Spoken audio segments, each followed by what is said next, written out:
Հարց կտա Էդգար Ղազարյան, համեցեք։ Մեծ ուշադրությամբ կարդացել եմ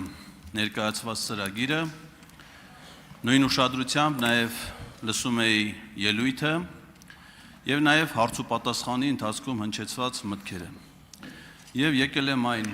եզրակացության, որ դուք ինձ թվում է շփոթվել եք ստեղ գալու հարցում, բացի դրանից, որ մենք մեր կանոնակարգով հիմա այլ հարց պիտի քննարկեինք, հանձնաժողովի նախագահի ընտրություն եւ հիմա ձեր ստեղ գտնվելու օրը չէր։ Բացի դրանից, այդ ծրագրով, այդ ելույթով, այդ մտքերով ես կարծում եմ, որ դուք պետք է ներկայանաք քննչական կոմիտեի, հատկապես կառավարման գործերով քննիչին։ Եվ մեր երկրում ոչ թե պետք է ձեզ падգամավորները հարցեր տան, այլ հատկապես կարևորագույն գործերով քննիչը, որովհետև ձեր ծրագիրը, ձեր հնչեցրած մտքերը, դատողությունները, դրանք երկրի անվտանգության, ինքնիշխանության, տարածքային ամբողջականության եւ սահմանադրական կարգի տապալման մի հատ համալիր ամբողջություն է։ Եթե դա համադրենք նաեւ ձեր 8-ամյա գործունեության հետ, պատկերը ամբողջանում է։ Հիմա հարցը. կասեք Սահմանադրության եւ կառավարության կառուցվածքի եւ գործունեության կարգի մասին որ օրենքն է ձեզ իրավունք տալի համարակալել մեր պետությունները, խոսել ինչ-որ երրորդ հանրապետություն տապալելու, չորրորդ հանրապետություն ստեղծելու մասին, կամ իրականացնել այն նպատակները, որոնք դուք նպատակրել եք 61-րդ էջում ծրագրի, միջամտել կրոնական կազմակերպության ներքին կանոնական խնդիրներին, սահմանադրության եւ օրենքի որ հոդվածն է, խնդրում եմ վկայակոչեք հոդվածը եւ դրա նկարագրությունը, որը իրավունք է տալի ձեզ որպես հանրային ծառայողի նման ոտնձգություններ նախաձեռնել մեր պետականության եւ դրա կարևորագույն ինստիտուտների նկատմամբ։ Շնորհակալ եմ հարցի համար, նախ եթե շփոթվածության մասին խոսենք, կարծում եմ ձեր մասին պիտի խոսենք, որովհետև ինչքան հասկացա դեռ չեք կողմնորոշվել դահլիճի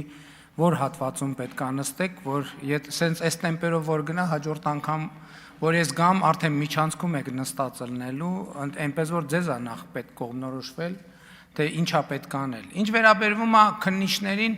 ես գիտեք քննիչների հարցերին պատասխանել եմ, ավելին ես քննիչ հանձնաժողովի հարցերին եմ պատասխանել, ավելին ես բարձրագույն քննիչների քննիչի հարցին եմ պատասխանել, որը է Հայաստանի Հանրապետության ժողովուրդը, եւ այս ընթացքում ոչ մի վարքյան չեմ դադարել այդ հարցերին պատասխանելուց։ Ինչ վերաբերվում է ինչին, ով որտեղ երբ է իրավունք տալիս, դա մեր նախընտրական ծրագիրն է եւ ժողովրդից ստացած մանդատը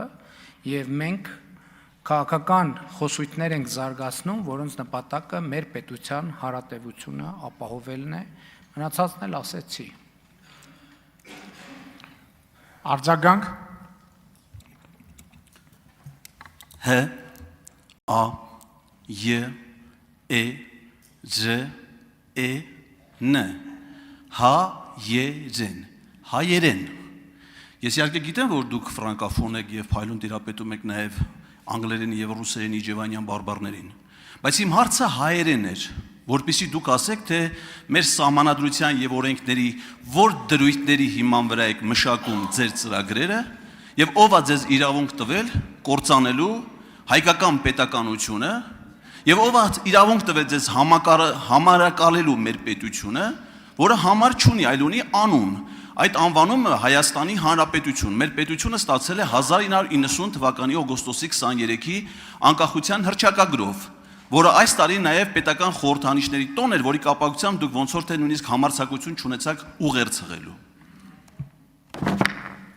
Սահմանադրությունը վարչապետին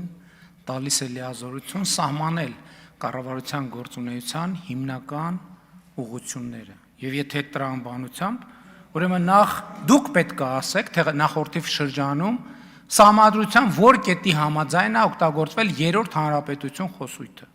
Այդ թվում դուք, այդ թվում ձեր քաղաքական ուժերի ներկայացուցիչները։ Այդ սահմանադրության այդ որ կետով,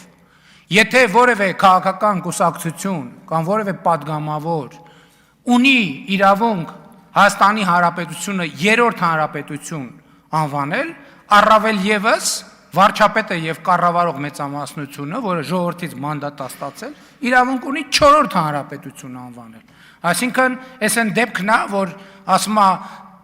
ձեր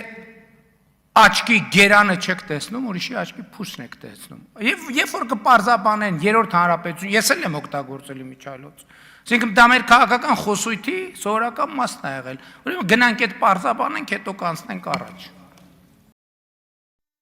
Հավանիչ տեսանյութը եւ բաժանորդագրվիչ նորությունները բաց չթողնելու համար